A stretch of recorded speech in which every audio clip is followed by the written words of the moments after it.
सत्य को खोजने वाले सारे भाविक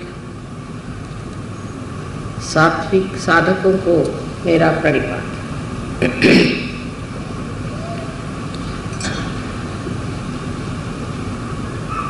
कल आपको मैंने अपने अंदर बसा हुआ जो नाभि चक्र है उसके बारे में बताया था कि ये नाभि चक्र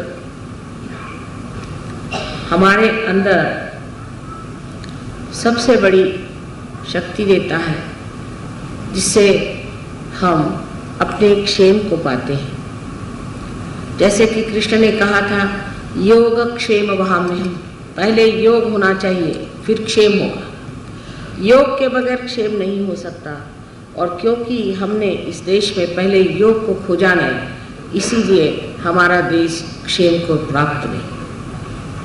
क्षेम के बारे में मैंने बताया था कि दुनिया में हम लोग सोचते हैं कि जिन देशों में सुबत्ता हो गई और बहुत पैसा हो गया वो लोग हमसे कहीं अधिक सुखी हैं। ये बड़ी गलतफहमी है।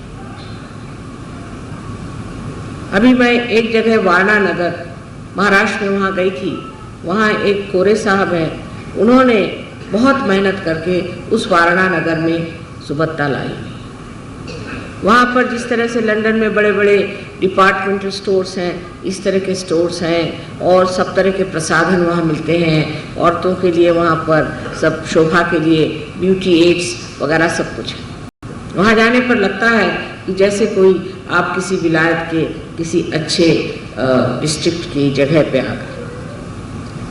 कोरे साहब बेचारे निस्वार्थी, शांत चित्त, धार्मिक और बहुत सरल, शुद्ध और सादी आदमी है। वो मेरे पैर पे गिर के रोने लगे, कहने लगे माँ ये सब मैंने किया लेकिन मैं बड़ा अशांत हो गया। मैंने कहा क्यों, क्या बात है? आपने तो बहुत कुछ पा लिया, यहाँ सबकी सुबत्ता आ गई। कहने मैंने एक बात नहीं जानी थी कि इस सुबत्ता से दुनिया इतनी खराब हो जाएगी। हमारे यहाँ लोग जो हैं इतने आतताई हो गए हैं। यहाँ पर शराब इस कदर ज़्यादा चलने लग गई है। यहाँ पर बच्चे बिल्कुल वाहियात हो गए हैं। यहाँ पर कोई किसी का सुनता नहीं। औरतें भी अपने को पैसे में ही तौलने लग गई हैं। ये सब देख करके मुझे लगता है कि ये मैंने क्या कर दिया। मेरी तो कोई सुनेगा नहीं क्योंकि गाड़ी बहुत चल पड़ी, लेकिन माँ आप संत हैं, आप कहेंगे तो आपकी बात ये लोग शायद सुन लें और शायद मुड़ पड़े, क्योंकि ये रास्ता इन्होंने गलत ले लिया। इनके यहाँ डिवोर्सेस होने लगे, इनके बच्चे भाग करके आजकल गांजा वगैरह पीते हैं और बड़ी दुर्दशा। जो कुछ भी हमने किया बहुत विचारों ने किया हुआ है, लेकिन वो कहते हैं कि यहाँ मनुष्य बिल्कुल शांत नहीं और बहुत दुखी जीव हैं। आपस में झगड़े टंटे, किसी भी तरह से व्यवस्था वहाँ पे कुटुंब की नहीं है जिसे आप कह सकते हैं कि ये कुटुंब ठीक है। इसलिए मैंने आपसे कल कहा था कि हमारे अंदर लक्ष्मी का तत्व जागृत होना चाहिए, और लक्ष्मी का तत्व कुंडलिनी से जागृत होता है। पैसा आप दुनिया में कमा सकते हैं। आज पंजाब का हाल देखिए, जहाँ लोगों ने कितना लाखों रुपया कमाकर ऐसा सोचा था कि अब हम में और आकाश में कोई अंतर नहीं है। उस वक़्त भगवान का नाम भी लेना उस पंजाब में मुश्किल हो गया, और आज उसी पंजाब का ये हाल है कि लोगों को समझ नहीं आ रहा कि क्या होने वाला है। वही हाल हरियाणा का। इतने जोर से ये लोग अपने को बढ़ावा देते चले गए, लेकिन इन्होंने ये नहीं सोचा कि हमारी जड़ कहाँ है। उस जड़ को पकड़ा नहीं, इसीलिए उद्ध्वस्त होकर के रहे। यही हाल पुर्तगाल का है, यही हाल इंग्लैंड का है। हर एक देश में आप जाइए तो लग रहा है धीरे धीरे जैसे इन पर हर तरह की गरीबी, हर तरह की परेशानियां, हर तरह की दुष्टता धीरे धीरे छा रही। अपने शहरों में भी यही हाल होगा। इसकी वजह क्या है? ऐसी कौन सी बात है जिसके कारण मनुष्य खराब हो गया? एक ही वजह सीधी है कि उसके अंदर लक्ष्मी तत्व जागरूक नहीं, उसके अंदर अगर पैसा आ जाए तो पैसा बहुत ही दुखदायी चीज़ है। मेरा पैसा अगर किसी में आ जाए तो उससे बढ़ के दुखदायी चीज़ और कोई नहीं हो सकती। अब अपने मूल की ओर दृष्टि देनी चाहिए। बहुत से लोग हैं जो कि सोचते हैं कि वो पैसे से परमात्मा को भी खरीद सकते हैं और इसलिए वो मंदिरों में जाते हैं, वहाँ बहुत बहुत पैसे दे करके मंदिर बनवाते हैं, गुरुद्वारे बनवाते हैं और दुनिया भर की चीज़ें करते हैं। और बहुत से लोग ऐसा सोचते हैं कि हम किसी गुरु को पैसा दे दें तो उसको हम खरीद सकते हैं। आप परमात्मा को नहीं खरीद सकते। आप सब दुनिया खरीद सकते हैं, परमात्मा को आप नहीं खरीद सकते। और इसीलिए इस पैसे में ये शक्ति नहीं है कि आप अपनी शांति को प्राप्त करें। इसमें यह शक्ति नहीं है कि इससे आपको अपना आनंद मिले। इसमें यह शक्ति नहीं है कि आपका चित्त उस ऊंचे स्तर पे जाए। आप बिल्कुल नीचे गिरते गिरते ऐसी दशा में पहुंच जाएंगे कि आपको स्वयं आश्चर्य होगा कि हम इतनी ऊंचे हस्ती से कहाँ आकर गिर गए। इसलिए हमारे अंदर कुंडलिनी का जागरण बहुत आवश्यक है। ये जब जागरण नाभि चक्र से और तरफ फैलता है चारों तरफ, तो मैंने आपसे कहा था कि यहाँ गुरु का तत्व है जो आपको संतुलन देता है। अभी आपने जो गाना सुना ये स्वयं पार हो गए, साक्षात्कार हो गए। इसलिए इनमें बहुत ही फर्क आ गया है गाने में। और वो गाना जो है वो आडोलित करता है आत्मा की तरह, क्योंकि भारत का जो संगीत है ये भी ओम से बना। हमारे साथ बहुत से विदेशी लोग रहते हैं हर समय और हमेशा अपनी इंडियन क्लासिकल म्यूजिक को बिल्कुल बेसुध होकर सुनते हैं। ऐसे राग जो कि श्री और मारवा, ऐसे राग जो हम लोगों ने सुने भी नहीं, जो हम सुनते भी नहीं। हम लोग तो आजकल इतने सस्ते गाने सुनने लगे हैं, सब मामले में हम लोग इतने चीप हो गए। हमारे तौर तरीके, रहन सहन के तरीके, बातचीत के तरीके, हमारे खान पीन के तरीके, सब चीज़ इतनी बिल्कुल ओछी हो गई है कि हम जानते नहीं कि हमारा संगीत क्या है। इस संगीत में सारा ओम है। लेकिन आजकल के संगीतकार भी शराब पीते हैं, हर तरह के व्यसन में घुले हुए हैं, पैसा कमाने के लिए म्यूजिक गाते हैं, ना ही कभी उन्होंने परमात्मा को जाना, नहीं उधर उनकी रुचि। फिर ऐसे संगीतकार क्या दे सकते हैं? इस संगीत को जानने के लिए भी आपको चाहिए कि आप अपने आत्मा को प्राप्त करें, नहीं तो इसको गहराई में आप नहीं जान सकते। अब इतने फॉरेन के लोग हैं हमारे साथ में, हर जगह क्लासिकल म्यूजिक का प्रोग्राम होता है और एक तान सुनते हैं। उनसे पूछे कि भाई तुमने क्या सुना, वो कुछ उस पर कोई भी तरह का वाद विवाद नहीं करते। वो कहते कि ये जो है ये आत्मा का संगीत है, इससे हमारे हाथ के वाइब्रेशंस बढ़ते हैं और परम शांति हमें मिलती है। लेकिन हमारे लोगों के सामने तो आजकल क्लासिकल म्यूजिक गाना बने जैसे घबरा करके इंसान गाए कि नहीं गाए और पता नहीं लोग लट्ठा मारने आ जाए। बहुत सस्ते तरह का म्यूजिक, गजलें और इस तरह का संगीत आजकल हमारे यहाँ प्रचलित हो गया, जिसमें कि किसी भी तरह की परमात्मा की बू तक ना।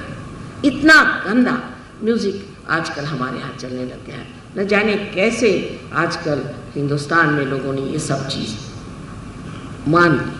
पहले कुछ गंदे राजे महाराजे या नवाब लोग ऐसे गाने बैठ के सुनते थे। डेमोक्रेसी का मतलब ये हो गया कि हर आदमी वैसा ही गंदा महाराजा बन गया या गंदा ये नवाब बन गया। डेमोक्रेसी का मतलब यही हो गया कि जितनी गंदगी इन सब दुष्ट लोगों में थी, जिनके पास सत्ता या थोड़ा सा पैसा था, वही हमारे अंदर भी आ जाए। ये सबसे बड़ी डेमोक्रेसी, मैं तो इसे डेमोनाक्रेसी कहती हूँ, जिससे हर एक आदमी डेमन होने पे लगा हुआ है। इस डेमोक्रेसी से किस आदमी में आपने पाया है कि वो उठ करके कोई विशेष, कोई आदर्श, कोई ऐसा इंसान जो ठोस खड़ा होकर कहे कि कोई मुझे छू नहीं सकता, कोई मुझे खरीद नहीं सकता।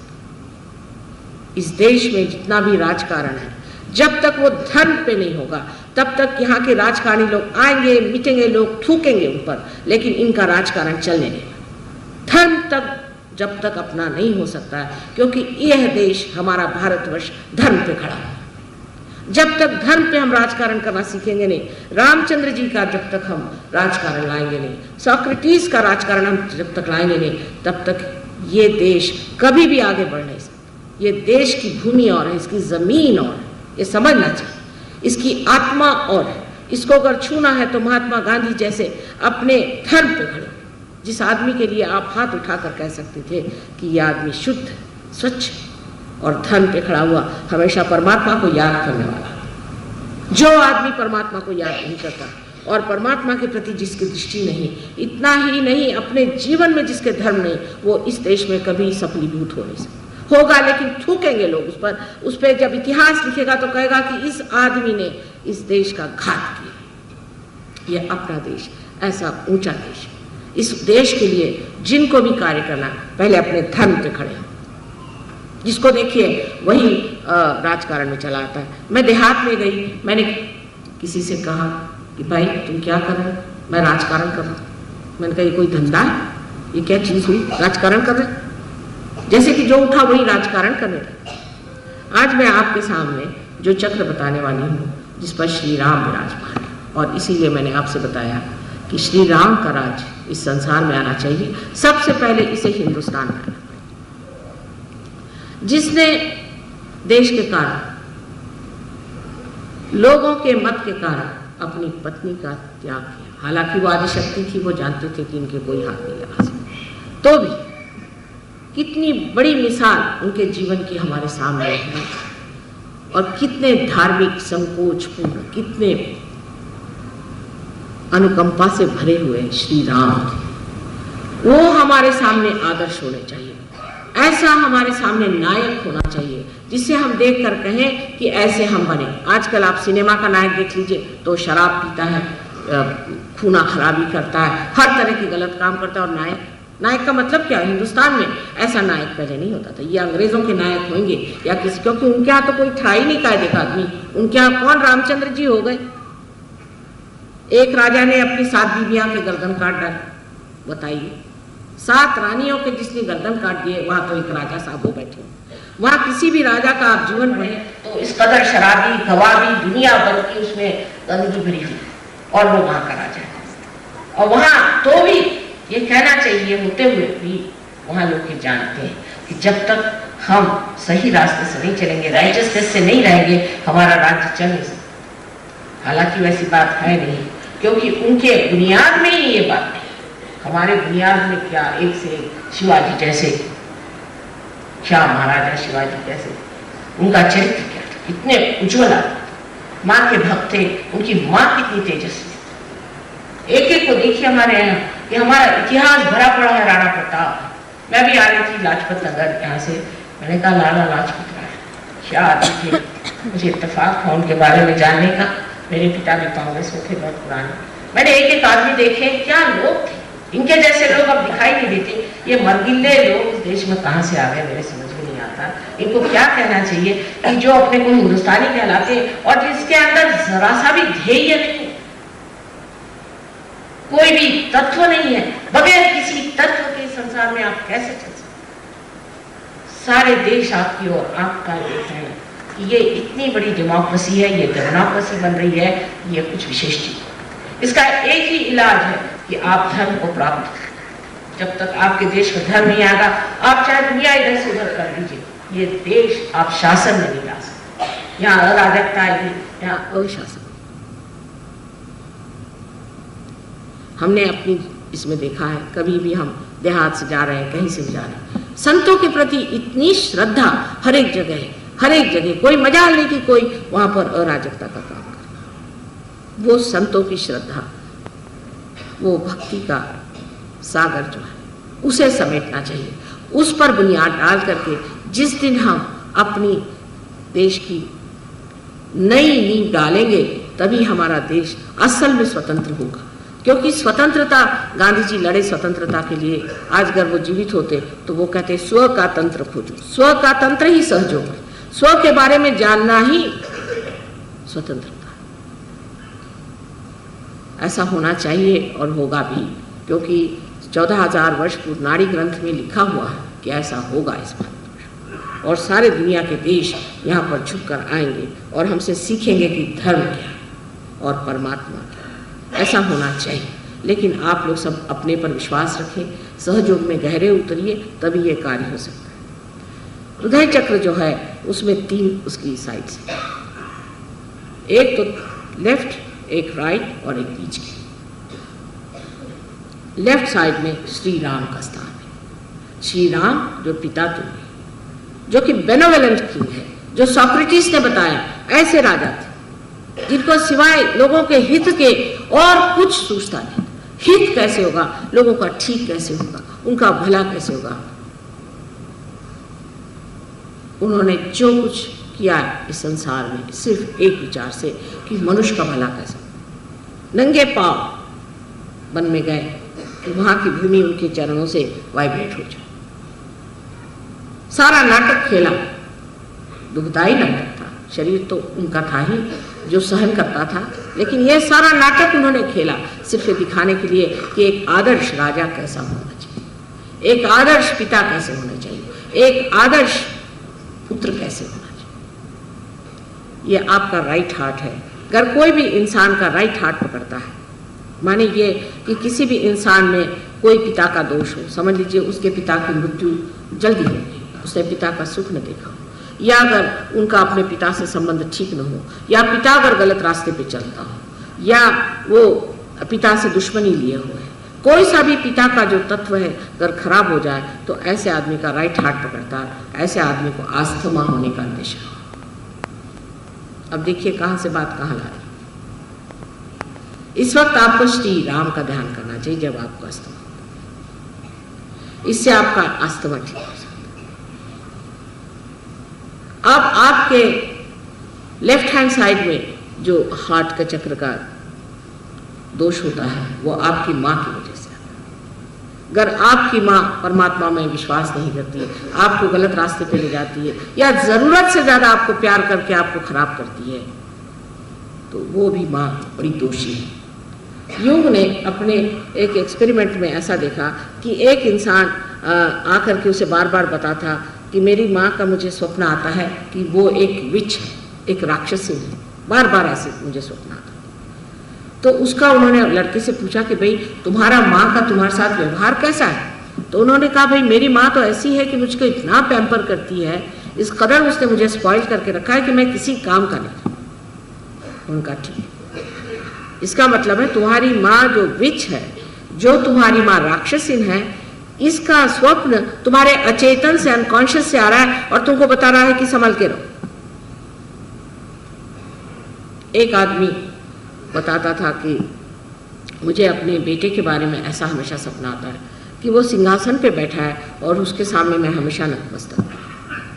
यूंग ने पूछा कि तुम्हारा अपने लड़के से कैसा रिश्ता है। कहने मैंने दूसरी शादी कर ली, मैं उस लड़के की परवाह नहीं करता हूँ, उसको वो तो घर के नौकर जैसा ही है, किसी काम का नहीं, और मुझे ऐसा सपना आता। अचेतन उसे बता रहा था कि तुम्हारा लड़का जो है वो सिंहासन में बैठने लायक है और तुम उसके नीचे खड़े हुए हो, उसको नतमस्तक तुम्हें रहना चाहिए, बजाय इसके कि उसका तुम छल करो और उसे तुम किसी तरह से इस तरह से व्यवहार करो जिससे वो नगण्य हो जाए। यही बात है कि माँ और बाप का बहुत बड़ा देना बच्चों को होता है। एक तो अपने देश में माँ बाप का इस कदर अपने बच्चों के प्रति स्वार्थ होता है, इतना ज्यादा स्वार्थ होता है कि आश्चर्य। इसी देश में पन्नाधाई जैसी औरतें हो गई, इसी देश में ऐसे लोग हो गए जिन्होंने अपने बच्चे देश के लिए कुर्बान कर दिए। हम खुद अपने बाप की बात कह सकते हैं कि जो हम लोगों को कुर्बान करने में एक क्षण भी न ठहरते और उसमें बड़ा अपने को गर्व समझते। और ऐसे हमने अनेक उनके मित्रों को देखा और अनेक लोगों को देखा उस उम्र के, जो अपने बच्चों से कहते हैं कि कुर्बान हो जाओ देश के। वो गया एक तरफ भगत सिंह का जमाना और आज ये आया है कि मेरा बेटा, मेरी बेटी, मेरा मेरा मेरा। यहाँ पर भी जो बता रहे थे बात सही है कि आकर के मेरा बाप ऐसा, मेरी माँ ऐसी, मेरा बेटा ऐसा, मेरा ये ऐसा। दूसरा एक्सट्रीम है इंग्लैंड में, जो मैंने आपसे कल बताया कि अपने बच्चों को ही मार डालते, काम सफल। ये दो एक्सट्रीम के बीच में मनुष्य को रहना चाहिए। अपने बच्चों के प्रति भी आपका बड़ा भारी परम कर्तव्य है कि उनको खराब न करें। उनको ये नहीं लगना चाहिए कि हमारे माँ बाप हमारे आदर्शों से छोड़ दें। लड़के हैं सिगरेट पीते हैं बचपन से, उनको बुरी आदतें लगती हैं, इसका कारण उनके माँ बाप और कोई नहीं। अगर लड़के बिगड़ते हैं तो माँ बाप उसके कारण है। माँ बाप अगर उनके साथ रहें, उनके साथ घूमे फिरे, उनसे दोस्ती करें, उनसे इज्जत से पेश आए, तो बच्चे नहीं बिगड़ सकते। अब ये दोनों चक्र जो हमारे अंदर हैं, और माँ के दोष से अनेक रोग आ सकते हैं। माँ के दोष से ऐसे ऐसे रोग आते हैं कि जिसका निवारण करते करते हम पगला जाते हैं। खासकर टीबी की बीमारी जो है ये माँ से, किसी को अगर टीबी की बीमारी है तो जिसकी माँ बचपन में मर गई हो, या माँ का प्यार जिससे न मिला हो, जिस आदमी ने माँ को जाना नहीं, उसे टीबी की बीमारी हो जाती है। आप सोचिए इस देश में, इस महान देश में जहाँ की माँ की लोग पूजा करते हैं, वहाँ कितने लोगों को टीबी हो जाती है। इसका मतलब यह है कि माँ जो है बच्चों को खराब कर रही है, माँ उनको दोष लगा रही है, माँ उनसे बुरी तरह से पेश आ रही है। इसका ये नहीं मतलब कि आप बच्चों को हर समय डांटते रहें, फटकारते रहें, लेकिन एक अपनी प्रतिष्ठा के साथ अपने बच्चों के सामने ऐसा एक उदाहरण रखना चाहिए कि बच्चे देखें कि ये देखिए ये हमारी माँ है, इनका बर्ताव कैसे है और हमारा बर्ताव कैसे। आप ही उनके सामने अगर बहुत चीप तरीके से रहे, रात दिन अपने श्रृंगार में लगी रहे, या पति से हर समय लड़ती रहे, तो वो बच्चा भी आपकी क्या इज्जत करे। स्त्री में जब तक वो बात नहीं आएगी तब तक वो बच्चे में कैसे। वही बात पिता की, अगर पिता स्वयं शराब पीता है, आवारा है, घूमता है, घर में नहीं बैठता है, बच्चों से मिलता जुलता नहीं है, बीवी को बातें सुनाता है, ऐसों के बच्चे कैसे हो? क्या बड़े अच्छे हो सकते? वो जगह है जहाँ यान्नवे भाजने लग्न संस्कार रहा, जो छोटे छोटे उम्र में जो संस्कार हमारे ऊपर लगते हैं वो ऐसे ही होते हैं जैसे कि जिस घड़े के कच्चे रहते वक्त जो उस पर दाग पड़ जाए, उसी प्रकार वो पक्के हो जाए। उस वक़्त इतना संभालना ज़रूरी है, इतना उनको प्रेम देना ज़रूरी है कि जिससे उनकी जो वृद्धि है वो कायदे से हो जाए। पर ऐसा होता नहीं, ज़्यादातर ऐसा होता नहीं। हम या तो उनको ज़्यादा ही पानी देते हैं और नहीं ही देते हैं। बीचों बीच खड़े रह करके देखना चाहिए कि हमारे बच्चे किस रास्ते पे चल रहे हैं। फिर ये कहना कि समाज ऐसा बना हुआ है, माँ क्या करे, लड़के खराब हो ही जाते, कैसे? आपका चित्त ही नहीं बच्चे की ओर। कम से कम आप तो कोई शिकायत नहीं कर सकते। इंग्लैंड अमेरिका में तो लड़कों को डोल मिल जाता है, 18 साल में तो बेकार जाते हैं, पर आप लोग तो जिंदगी भर उन बच्चों को पालते हैं। फिर भी क्या हुआ, थोड़ा सा शराबी तो पीता है ना, सिगरेट पीता तो आजकल सभी पीते हैं, उसको गंदी आदतें, थोड़ी बहुत औरतों के पीछे भागता है, कोई हर्ज नहीं। इस तरह से अगर आप अपने बच्चों के प्रति अपना रुझान रखें, ये तो इसको मैं कहती हूँ कि आप उनके दुश्मन हो गए। क्योंकि जो आपका कर्तव्य है उससे अगर आप च्युत हो गए तो आपने उनको तो ऐसे गड्ढे में ढकेल दिए।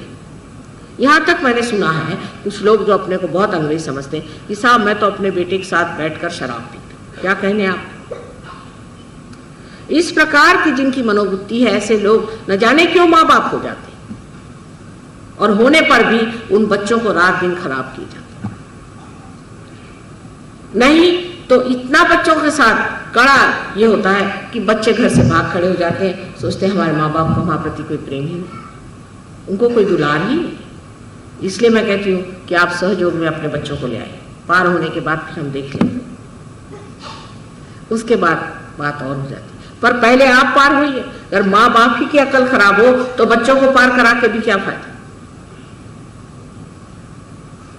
वो तो गलत रास्ते अपने जो है आप बच्चों को सिखाएंगे और हम उनको सही रास्ते सिखाएंगे तो कहेंगे हमारे बाप तो एक बात कहते हैं और माता जी दूसरी बात कहते हैं। हमारी लड़की है वो रियलाइज हो रहा है, तो एक दिन कहती है कि नानी एक बात बताइए कि जो शेर होता है इसने पूर्व जन्म में कुछ खराब काम किया हो। मैंने कहा क्यों? क्योंकि उसके माँ बाप कहते हैं कि तुम इंसान को खाओ और उसको भगवान कहता मत खाओ, तो वो क्या करे। देखिए उसके सामने ये प्रश्न खड़ा हो गया कि इससे पूर्व जन्म में कुछ बुरे कर्म करे होंगे, नहीं तो ये ऐसे माँ बाप से क्यों पैदा हुआ कि जो कहते हैं कि इंसान को खा।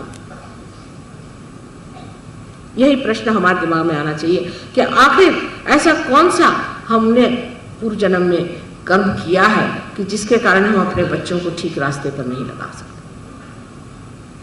ये दोनों चक्र ठीक हो जाने से आपकी माँ और बाप ये दोनों स्थितियां जो है ठीक हो जाती हैं। आप अगर बाप हैं तो आप बाप की दृष्टि से ठीक हो जाते हैं, अगर आप पुत्र हैं तो आप पुत्र की दृष्टि से ठीक हो जाते हैं, अगर आप माँ हैं तो आप माँ की दृष्टि से ठीक हो जाते हैं, और आप अगर माँ की बेटी है या पुत्र है तो उस तरह से ठीक हो जाते। ये दोनों चक्र ठीक हो जाने से ही अपने देश के जो नवयुवक हैं ये संभलेंगे।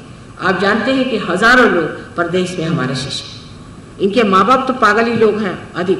वो लोग शराब पीना, रात भर बाहर रहना, वहाँ की औरतें 4-4 बार शादियाँ करती हैं, आदमी 6-6 बार शादियाँ करती हैं और सब अनाथालय में बुढ़ापा काटती हैं। ऐसे बेचारों ने कौन से कुकर्म किए होंगे कि ऐसे उनको माँ बाप मिले। पर ये लोग जब सहयोग में आ गए तब ये अब समझ गए कि अब हमारी शादियाँ हो गई सहयोगियों में, अब हमारे यहाँ बड़े बड़े ऋषि मुनि पैदा हो रहे हैं और इनके लिए हमें कैसे बर्ताव। उन्होंने एक नई धारा बना ली है कि इनके सामने किस तरह से रहना चाहिए। तो जो भी कार्य अब सहयोग में हो रहा है उसमें सबसे बड़ी चीज़ जो ध्यान में रखने की है कि हमारी आत्मा क्या बोलती है।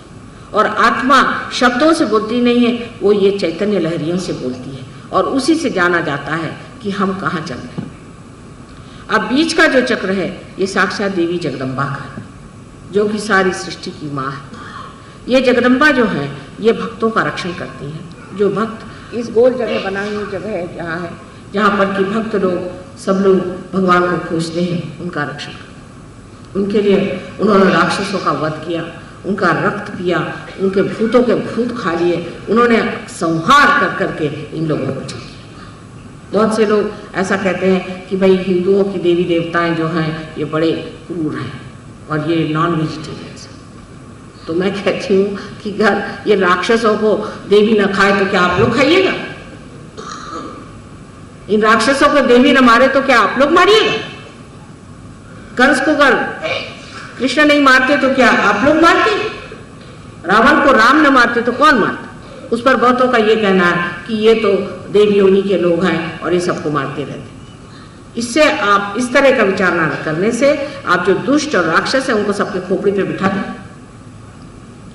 उनका नाश न करिए, उनको आप किसी तरह से नष्ट न करिए, उनके साथ कोई दुर्व्यवहार न करिए, उनको बिठा करके उनकी आरती उतारिए। जगदम्बा ने अनेक बार जन्म लिए, उनके ऐसे तो 9 जन्म बहुत विशेष माने जाते हैं, लेकिन उनके 1000 जन्म कम से कम हुए हैं और 1000 बार संसार में आकर उन्होंने जो भक्त लोग थे उनकी रक्षा की। जब ये चक्र आपके अंदर जागृत हो जाता है, जब जगदम्बा का चक्र आपके अंदर जागृत हो जाता है तो आपके अंदर से भय आशंका सब भाग जाती है। कोई किसी प्रकार की भय आशंका नहीं रह जाती। जिस वक्त किसी स्त्री में ये चक्र पकड़ जाता है, जब वो भय हो जाता है उसे, या उसका विशेष करके जब लेफ्ट हार्ट उसका पकड़ता है और उसे लगता है कि उसका मातृत्व जो है उस पे ही आघात आ रहा है, उसका पति जो है और औरतों के पीछे भाग रहा है, उसके मातृत्व को ही अब किसी तरह से लांछन आने वाली है, तब उसको जो बीमारी होती है जिसे हम लोग ब्रेस्ट कैंसर कहते हैं, ये इन 2 चक्रों की वजह से औरतों में होती है, विशेष करके लेफ्ट चक्र की वजह से। जबकि माँ का मातृत्व जो है वो आदमी सोचता है कि हमें क्या करना है, हमारी बीबी है तो क्या, बच्चे हैं तो क्या, हम जैसे चाहेंगे, हमें स्वतंत्रता, हम जैसे चाहेंगे। ऐसे पतियों के परेशानी की वजह से औरतों को ब्रेस्ट कैंसर हो जाता है। इंग्लैंड अमेरिका में भी लोग कहते हैं इसमें क्या है, ये सब कुछ ठीक नहीं, एक ही पत्नी क्यों होना चाहिए, और औरतें भी कहती हैं एक ही पति क्यों होना चाहिए।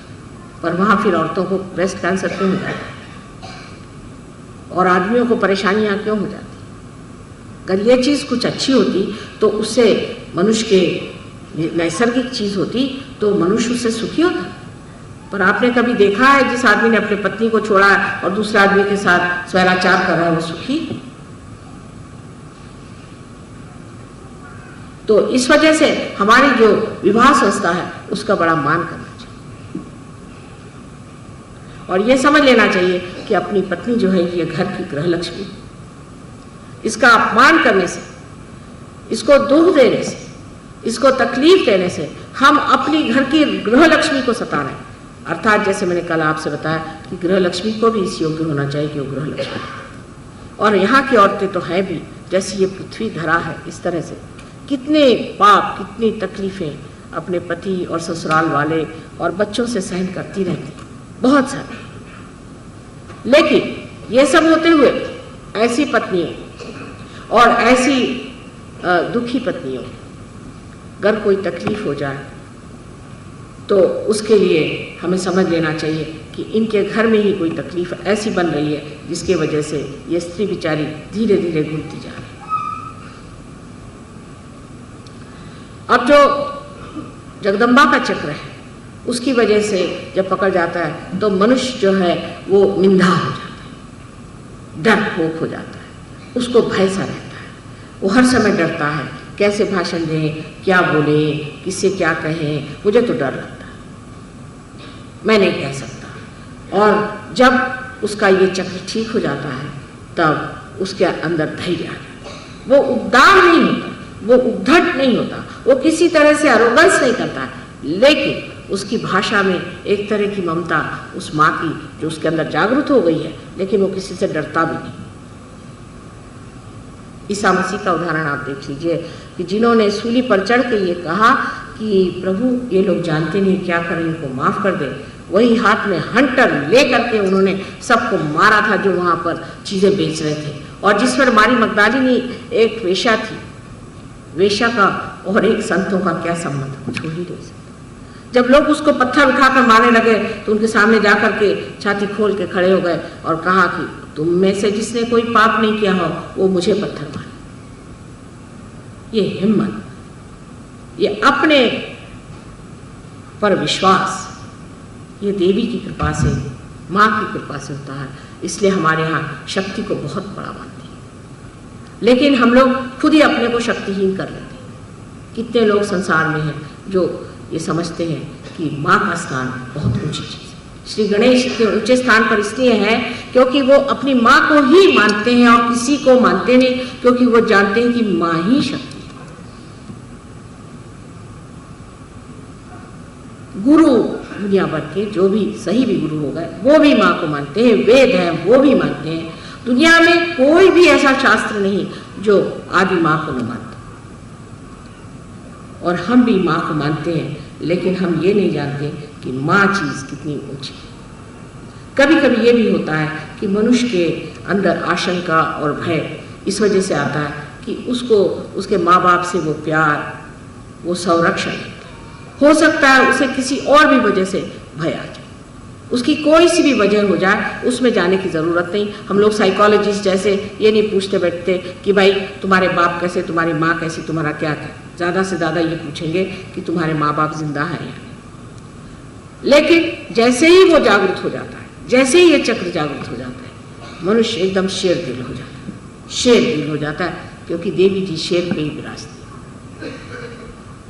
बहुत से लोग दुर्गा जी को मानते हैं, मैं मानती हूँ कि उनके प्रति बहुतों को भी श्रद्धा है और उनके बारे में जानकारी बहुत कम है, बहुत कम जानकारी है कि वो कितनी प्रभावशाली हैं। और एक बार अगर उनको प्रसन्न कर लीजिए तो दुनिया में किसी से डरने की बात नहीं। इसके बाद जो चक्र इससे ऊपर है, जिसे कि विशुद्धि चक्र कहते हैं, ये बहुत महत्वपूर्ण चक्र है। ये चक्र श्री कृष्ण का है और अब होली आ रही है कल ही।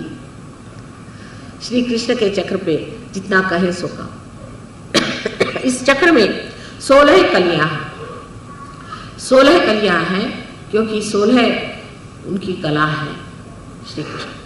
और उनकी जो 16,000 बीबियां थी वो उनकी सारी शक्तियां थी, जिनको कि उन्होंने इस संसार में जन्म दे करके उस राजा के यहाँ फंसाया और उसके बाद उनसे विवाह कर लिया। कृष्ण की लीला समझने के लिए भी सहयोग करना पड़ेगा, उसके बगैर आप कृष्ण को नहीं समझ सकते। उनके होली का अर्थ भी आप नहीं समझ सकते। होली क्या था?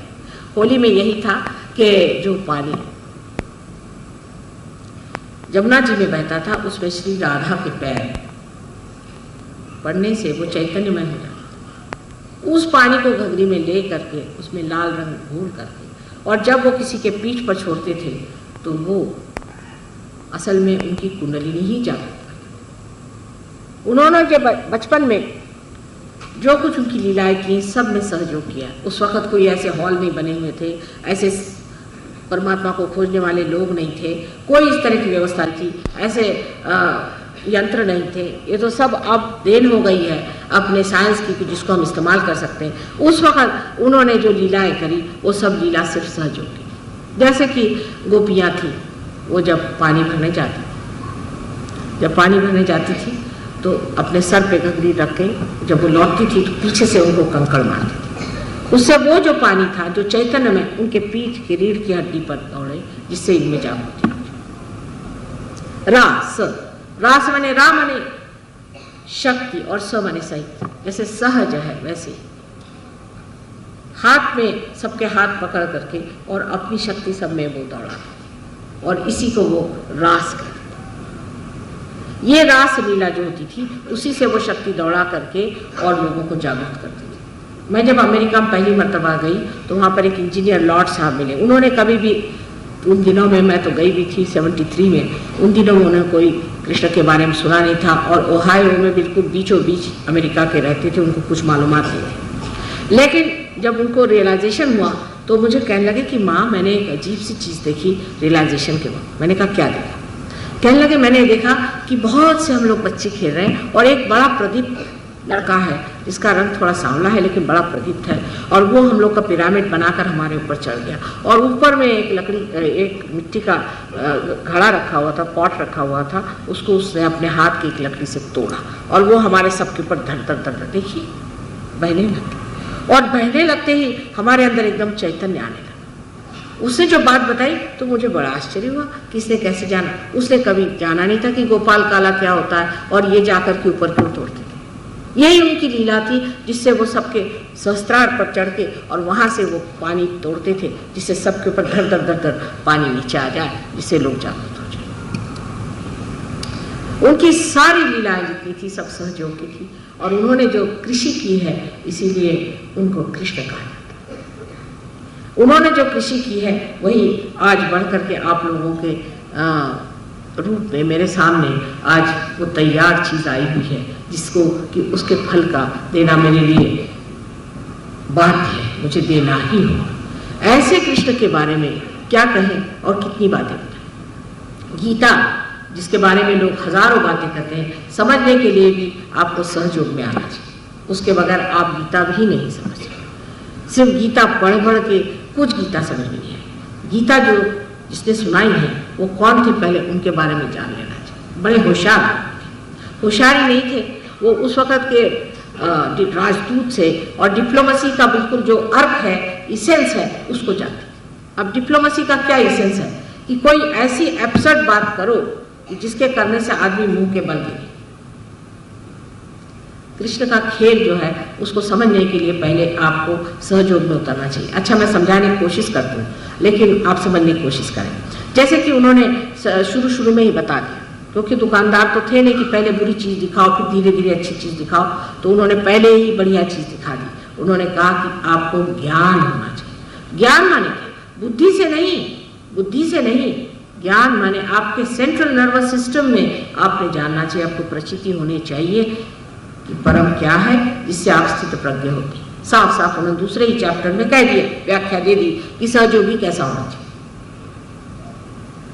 पर उसके बाद उन्होंने देखा कि अर्जुन तो जो है वो अपनी लगा रहे थे। उनका कि इधर तो तुम कह रहे हो कि तुम साक्षी बनो, इधर तुम कह रहे हो कि तुम ज्ञानी बनो, और उधर तुम कह रहे हो कि तुम युद्ध में मत जाओ, तो ये कैसे हो सकता। अब वो जान गए कि ये सीधे नहीं आने वाले सब। अर्जुन जो है उस वक्त का एक भक्त है, समझ लीजिए, उसको वो उसका प्रतिनिधित्व करता है, रिप्रेजेंट करता है। अर्जुन ने उनसे पूछा कि ये कैसे हो सकता कि अगर मैं साक्षी हो जाऊं तो फिर तो मैं लड़ूंगा ही नहीं, वैसे भी मैं कुछ नहीं करूंगा, मैं तो बिल्कुल बेकार जाऊंगा, ये सब बातें क्या है।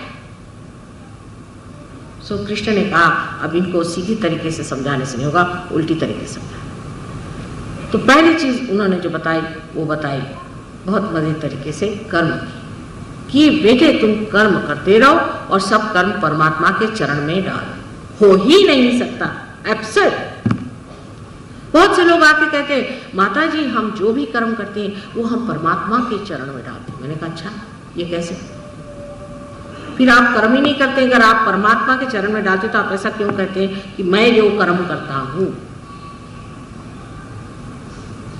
इस तरह की हमारे अंदर अपने बारे में एक भ्रांति, मिथ हम लोग बना लेते हैं कि हम तो भाई जो भी करते हैं हम परमात्मा के चरणों में डालते हैं। लेकिन कुछ ऐसे सियाने लोग हैं जो आके कहते हैं माँ हम तो सोचते थे कि मैं परमात्मा के चरणों में डालता हूं, पर होता नहीं, कोई ना कोई गड़बड़ बात। सो कृष्ण ने क्या कहा, उन्होंने जो बताया एक एब्सर्ड बात बता दी कि आप ऐसा करते रहिए। माने जैसे आप समझ लीजिए कि एक लड़का है, वो बैलगाड़ी हाँक रहा है और घोड़ा पीछे रखा है, तो बाप आया बाहर, उसने कहा बेटे क्या कर रहे हो? कहा मैं तो गाड़ी हाँक रहा हूँ। उनका भाई घोड़ा सामने करो तब गाड़ी हाँकेंगे। नहीं, कहा मैं तो गाड़ी हाँकूंगा। उनका अच्छा हाँकते रहो, घोड़े पे चित्त रखना। जब तक तुम घोड़े पे चित्त रखोगे तो पर गाड़ी चलेगी, और गाड़ी चलेगी। लेकिन माँ का ये बात नहीं, माँ ने कहा बेटे वो घोड़ा सामने रखो और बांधो, नहीं तो घोड़ी नहीं चलने वाली, और ना ही घोड़ी चलेगी और ना ही तुम्हारी गाड़ी चलने वाली। तुम जब तक ये नहीं करोगे तब तक हो नहीं सकता। पहले आत्मा को प्राप्त करो, फिर आगे की बात। जब आप पार हो जाते हैं तो आप क्या कहते हैं? आ रहा है, जा रहा है, हो रहा है। आप ये नहीं कहते कि मैं आ रहा हूं, मेरे अंदर से आ रहा है, मैं हूं, मैं कर रहा हूं। ऐसे तो कोई नहीं कहता। कोई अब आपने सहयोग को देखा होगा, माँ इनका नहीं बन रहा, इसका नहीं जमता है, ये जमने नहीं वाला।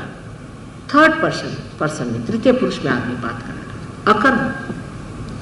हम अमेरिका गए थे तो एक स्त्री हमारे साथ गई थी, वो कहने लगी माँ मेरे लड़के को जरूर प्यार करा दो। मैंने कहा भाई तुम ही सर्टिफिकेट दे। मैंने तो हाथ तोड़ डाले, अब तुम ही पार करा दो। कहले माँ लेकिन अगर पार नहीं होता तो कैसे सर्टिफिकेट दे? तो मैंने कहा यही तो बात, जब होता ही नहीं है वो पार, तो तुम उसको फर्स्ट सर्टिफिकेट दे नहीं सकती, तो उसको पार कराओ, पहली बात पार करो। ये तो नहीं कह सकते कि तुमने पार करा दिया, क्योंकि जब हुआ ही नहीं तो पार कैसे? वो तो होता ही नहीं। जो तृतीय पुरुष में हम लोग बोलना शुरू करते हैं, अकर्म में मनुष्य हो जाता है। वो ये नहीं सोचता कि मैं करा, कोई विचार ही नहीं आता कि आप अकर्म में कर रहे, कोई काम कर रहे हैं। कोई लोग कहते हैं माँ आपने हमें ठीक कर दिया, मुझे तो याद भी नहीं रहता। मुझे भैया क्या बीमारी थी बताओ? कल माँ भूल गए, मेरे को अनजाना था, मैं ह्यूस्टन जा रहा था। अच्छा भैया क्या हो गया? सो अब क्या बात है, हो गया ना ठीक? हाँ आप भूल गए क्या? मैंने कहा मैं तो भूल गई, मुझे तो याद है, मैं तुमको ठीक कर दूँ। क्योंकि अगर कृष्ण के हिसाब से आप अगर विराट में समा गए, विराट के आप एक अंग प्रत्यंग हो गए हैं, अकबर हो गए हैं, जिसे हम अल्लाह हो अकबर कहते हैं, वो अगर आप अल्लाह हो गए हैं तो आपकी ये उंगली जो है उसी का एक हिस्सा है। अब इस उंगली को अगर आपने थोड़ा सा कुछ रब करके या इसको कुछ किसी तरह से संजो करके ठीक किया, तो क्या आपने अपने ऊपर उपकार किया है कि दूसरों के ऊपर उपकार किया? दूसरा है कौन? दूसरा कौन है? ये भावना ही टूट जाती है कि कोई दूसरा है, क्योंकि आप उस परमात्मा के अंग और प्रत्यंग बन जाते हैं। यही विराट का स्वरूप है। लेकिन ये स्वरूप को पाना चाहिए, और युग ने साफ साफ कहा है कि अब मनुष्य कल उठेगा तो वो कलेक्टिवली कॉन्शियस होगा, सामूहिक चेतना में जागरूक होगा। ये नहीं कि हम आप भाई भाई, और कल मौका मिला तो कल सर फुटम्बर। हम आप हमारे शरीर के अंग प्रत्यंग बन गए, सामूहिक चेतना में आप जागरूक हो गए, तभी कृष्ण का काम हुआ। तो यही विशुद्धि चक्र है जो यहाँ जा करके विराट बन जाता है। इस सर में जो 7 चक्र है उसके पीठ है, उस पीठ पर बैठे हुए वो विराट बन जाता है। इस कृष्ण को समझने के लिए जब कृष्ण भक्ति हुई तो कृष्ण ने उसमें भी चालाकी करी है, क्योंकि भक्त भी बड़े आसानी से हाथ नहीं लगते। वो भी एक वन ट्रैक माइंड जिसे कहते हैं, बस लग गए तो लग गया, अब हम भक्ति कर रहे हैं भगवान। कृष्ण ने कहा कि पत्रम पुष्पम फलम तोयम, जो भी पत्र पुष्प फल कुछ भी पानी हमें आप दीजिएगा, हम स्वीकार करें। लेकिन देने के टाइम में एक शब्द से उन्होंने नचाया है जो लोगों को समझ में नहीं आता।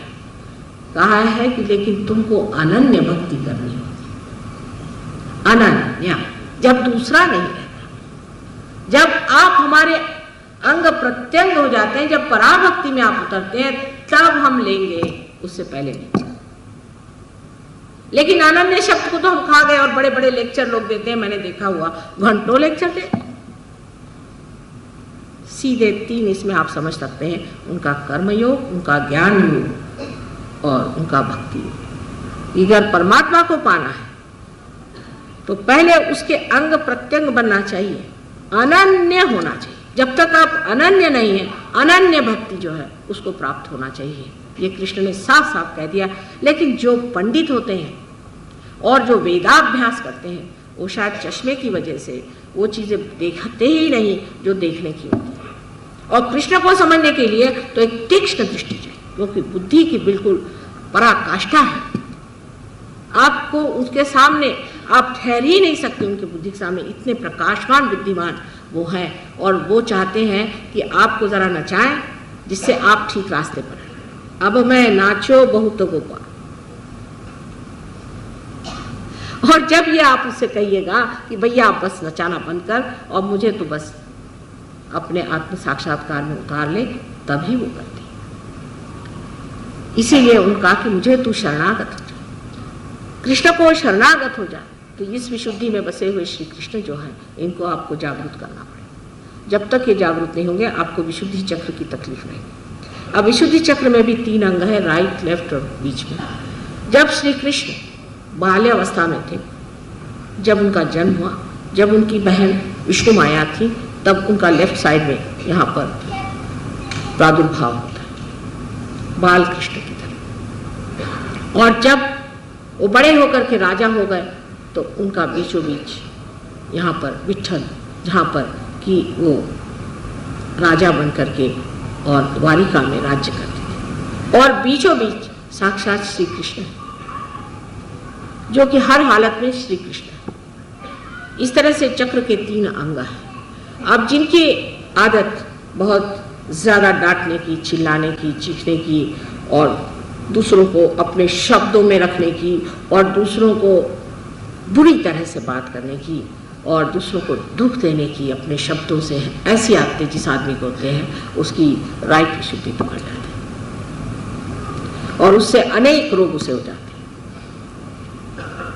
जिस आदमी के ये आदत है कि सबके सामने गर्दन झुकी रहती है, चाहे जो भी कहो, हाँ भाई ठीक है, कोई भी गुरु आया उसके चरण छू लिए, उसके चरण छू लिए, और सब चीज़ के चरण छूते फिरे रात दिन, उनकी लेफ्ट विशुद्धि पकड़ जाती है। जो आदमी अपने को हमेशा दोषी समझता है, जो समझता है कि मेरे में अनंत दोष है, उसकी लेफ्ट साइड पकड़ जाती है। और जो मनुष्य अपने को सोचता है कि मैं तो दुनिया का सबसे बड़ा हूँ, मैं जो करूँ सो कायदा, मैं जो कहूँ सो पूर्व दिशा, ऐसे जो आदमी बोलता है, उस आदमी की राइट साइड पकड़ जाती है। और राइट साइड पकड़ने से स्पॉन्डिलाइटिस और दुनिया भर की बीमारियाँ हो सकती है। लेफ्ट साइड पकड़ने से एंजाइना वगैरह हो सकता है, और राइट साइड पकड़ने से और जुकाम, सर्दी, इतना ही नहीं, पर जिसे हम कहते हैं कि अस्थमा, उसका भी इसमें प्रादुर्भाव हो सकता है। जिस आदमी का बहुत काम करता है जो और बहुत चीख चीख के बोलता है और सब पे बहुत दारोगागिरी करता है, उस आदमी को जो हार्ट अटैक आता है, जिसे हम एक्टिव हार्ट अटैक कहते हैं, वो आदमी हार्ट अटैक उसको आकर के, बहुत लोग तो बोलते ही बोलते साफ हो जाते हैं, भाषण देते ही देते समाप्त स्थिति। क्योंकि इस कदर अपने को वो शब्दों से दूसरों को दबाते हैं, उनको नीचा करते हैं, उनके लिए ऐसी ऐसी बातें कहते हैं जिससे दूसरा आदमी जो है एकदम अवाक रह जाता है। और जो बहुत ही ज़्यादा उद्धट और उर्मट, और जिसे कहना चाहिए बिल्कुल पूरी तरह से अरोगेंट आदमी होता है, जिसको किसी की भावना की विचार नहीं रहता और उसे बुरी तरह से डांटते रहता है, ऐसा आदमी किसी भी बीमारी से प्लावित हो सकता है। और उसको दूसरी बीमारी जो हो सकती है वो है पैरालिसिस, हार्ट अटैक, पैरालिसिस। हाथ उसका जकड़ सकता है, राइट हैंड उसका जकड़ सकता है। ऐसे आदमी जो कि अपने को बड़े विद्वान समझते हैं, उनकी तो ये हालत हो सकती है कि वो इतने अति विद्वान हो जाते हैं कि आपकी जो बुद्धि है वही आपको चकाने लगती है, वही आपके खिलाफ चलती है। Your intelligence cheats at a point, और आप अपने को दूसरों को चकाते चकाते आप अपने को चकाने लग जाते हैं। और आपको आश्चर्य होता कि भाई मुझे को मैं चका रहा हूँ, मैं दूसरों को चकाने गया था, मैं मेरे को कैसे चकाने लगी। और इसमें फिर कोई कोई बीमारियां ऐसी और लोगों को हो जाती है कि जिसमें वो जब चाहे तो वो ठीक भी नहीं हो सकती, क्योंकि जैसा ही वो चाहते हैं उनको फिर वो चकाने वाली बुद्धि उनको फिर से परास्त कर देती है। ये सब बातें सही हैं, आपको हम इसको दिखा सकते हैं। बहुत लोगों को ऐसे बीमारी में जब हमने मदद करने की कोशिश की तो हठात वो कोई भी काम कर लेते हैं, हठात। लेकिन अगर आप कहें कि अब पैर हटाइए तो नहीं हो सकता, क्योंकि उनकी खुद ही बुद्धि जो है वो परास्त होती है। अब आपने देखा है कि जो बीच में श्री कृष्ण है वो लीला, उनके लिए सब सृष्टि एक लीला है, होली भी एक लीला है। उस वक़्त उन्होंने संसार में आकर जितनी भी विधि वगैरह से लोगों को बिल्कुल ग्रासित कर दिया था, उसको अच्छे से तोड़ फोड़ करके ठीक, किसी भी विधि को नहीं। सुदामा को सर पे चढ़ा लिया उन्होंने, जा करके और विदुर के घर साथ खा लिया, उन्होंने हर तरह से जितनी भी विधियां और जितनी भी पारंपरिक गंदगियां थी उन पर ऐसी तलवार उठाई कि सब चीज को तोड़ ताड़ करके नष्ट करके ये सारी सृष्टि एक लीला उनके लिए लीला। और जब सहयोगी पार हो जाते तब उनके लिए भी सारी सृष्टि जो दिखाई देती है वो एक साक्षी है, इसके और साक्षी के स्वरूप से देखते हैं। वो जो कुछ भी उनको पहले हर एक चीज से लगाव था वो छूट करके वो देखता रही तो नाटक था, तो नाटक टूट गया। अब हम किस लिए दौड़ रहे हैं? पहले तो जब शिवाजी महाराज आए समझ लीजिए स्टेज पे तो इन्होंने भी तलवार निकाली, जब वो गुस्सा करने लगा तो ये भी गुस्सा करने लगे, ये भी शिवाजी महाराज हो गए। जिस वक्त में नाटक खत्म हुआ कह रहे भगवान मैं ये तो नाटक था, तो वो नाटक सब खत्म हो जाता है और मनुष्य अपनी जगह आ जाता है। ये श्री कृष्ण की देन है। ये इन्होंने हमारी चेतना में विशेष स्वरूप दिया है कि जब वो जागृत हो जाते हैं तो हम साक्षी स्वरूप हो जाते हैं। और दूसरा एक महत्वपूर्ण कार्य करते हैं क्योंकि लीलाधर कि हमारे अंदर जो अहंकार और प्रतिअहंकार जिससे कि हम हमेशा डरते हैं दूसरों से दबते हैं, दोनों को वो अपने अंदर खींच सकते हैं, दोनों को अपने अंदर समा ले सकते हैं। और इसीलिए किसी भी अहंकारी आदमी को आप देख लीजिए, जैसे कि आपने देखा दुर्योधन को बहुत अहंकार था, उसको उन्होंने ठिकान लगा दिया, साड़ियाँ द्रौपदी की बढ़ती गई वो दुर्योधन थक गया, उसका अहंकार। जो भी अहंकारी आदमी होता उस पर इनकी गदा अगर चल पड़े तो वो खेल खेल में उसको ऐसे नचा देते हैं कि वो आदमी परास्त हो।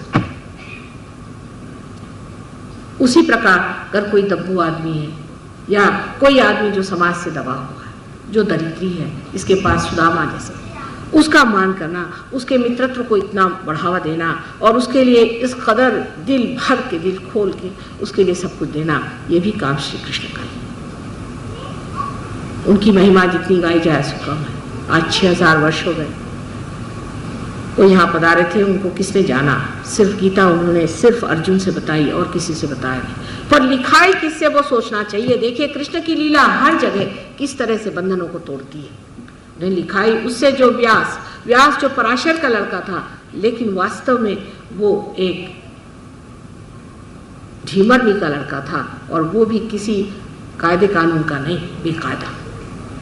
इसलिए व्यास से लिखाई कि ऐसा ही आदमी सत्पुरुष कैसे हो सकता है, क्योंकि जाति और उसके बंधन और ये बहुत कायदे कानून करने वाले लोगों को दिखाने के लिए कि सत्पुरुष कहीं भी पैदा हो सकता। सत्पुरुष की जात धर्म आदि कुछ नहीं पूछा जाता, लेकिन यही पूछा जाता कि सत्पुरुष कौन। इसको तोड़ने के लिए, इसका सब का निषेध करने के लिए श्री कृष्ण ने गीता भी लिखाई, किससे? तो व्यास। उनकी एक एक लीला देखिए तो जैसे कहते हैं कि हर एक को उन्होंने, उनकी जो चूल थी उस चूल से हर एक को ठीक कर। उनकी चूल बड़ी प्यारी थी, उनकी चूल बड़ी गहरी थी और इतनी तीक्ष्ण थी कि उसके चक्कर से कोई बच नहीं सकता। कल होली है, आप सबको होली मुबारक हो। होली के दिन हमको ये सोचना चाहिए कि कोई से भी गंदे काम करने के कृष्ण के कभी भी विचार नहीं आ सकता। गंदगी करना, गालियां देना वगैरह ये कृष्ण के काम नहीं है। हमको बहुत माधुर्य से एक दूसरे से बात करना चाहिए। होली का मतलब होता है कि जो कुछ भी कृष्ण स्वयं क्या थे, उनकी राधा क्या थी? आह्लाददायी शक्ति, जो दुनिया को आह्लाद, जिसे मधुर बातचीत हो, चाहे आपके घर का मेहतर हो, चाहे जमादार हो, चाहे कोई, सबसे गले मिले, सबसे अपना प्रेम बांटे। ये कृष्ण की मुख्य इच्छा थी, जिसलिए उन्होंने होली का समारंभ किया था। और हम लोग जो हैं उस वक्त सबको गाली देते हैं, अपनी जबान खराब करते हैं, जो जबान श्री कृष्ण के वजह से चल रही है। ये जबान भी हमारी जो 16 चीज़ें हैं, जिसे नाक, कान, ईयर, नोज, थ्रोट वगैरह सब कुछ, जो नेक वगैरह सब कुछ है, ये सब को श्री कृष्ण की आज्ञा से चलते हैं। वहाँ हम लोग गाली गलौज करते हैं। उनकी सुबकता, उनकी मधुरता, उनकी मोहकता वो हमारे जीवन में आनी चाहिए, तभी हम कहेंगे कि ये होली हुई जिसमें कि एक तरह से हमने अपने सौंदर्य को पाया, हमारे सौंदर्य को बांटा और लोगों को इसका मज़ा दिया। लेकिन जिस तरीके से गंदगी और बहुत ही नग्नता से होली खेली जाती है, मेरी समझ में नहीं आता कि लोगों ने हर एक चीज़ का इतना विपर्यास कैसे कर दिया और इस कृष्ण को भी कितना अपमानित कर दिया। कल आपकी होली है, आप लोग खूब होली खेलिए, लेकिन उस कृष्ण को याद रखें जिसने आपसे बताया कि आपको उस विराट के अंग और प्रत्यंग होना।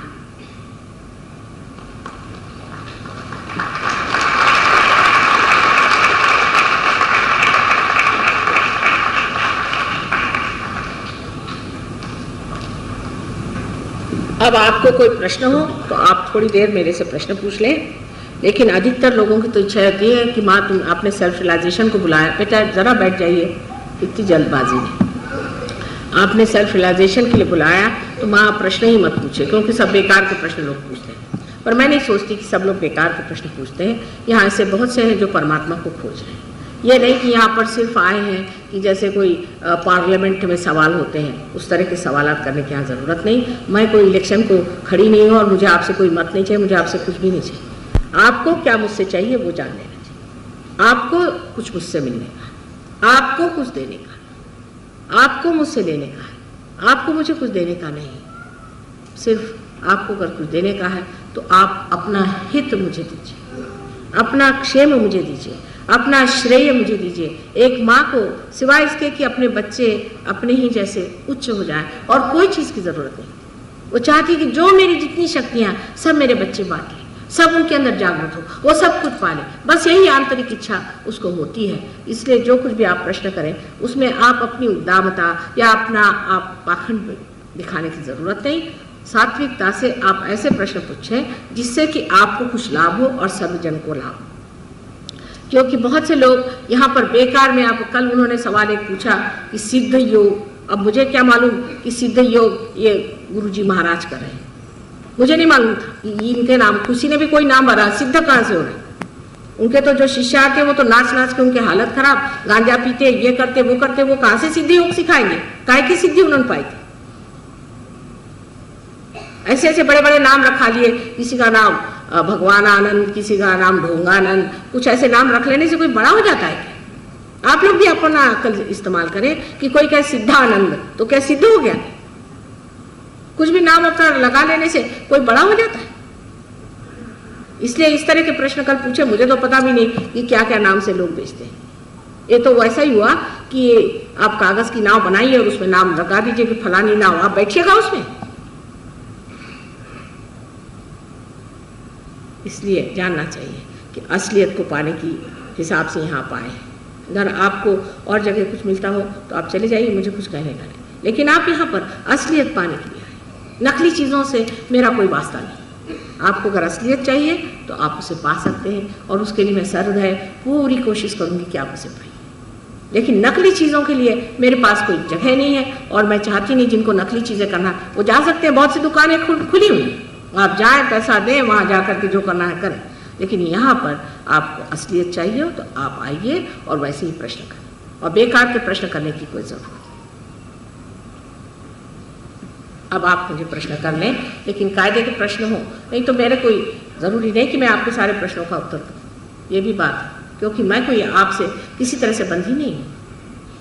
मेरे पर आपका कोई बंधन नहीं, मेरे ही प्यार का बंधन है आपके लिए। आपका मेरे पर क्या बंधन हो सकता है सिवाय इसके कि आप परमात्मा को खोज रहे हैं, जिसके लिए कि मैं पूरी तरह से आपकी मदद कर सकूं। पर बेकार की चीज़ों में समय बर्बाद करना ठीक नहीं। अब आप ठीक से कायदे के प्रश्न पूछें।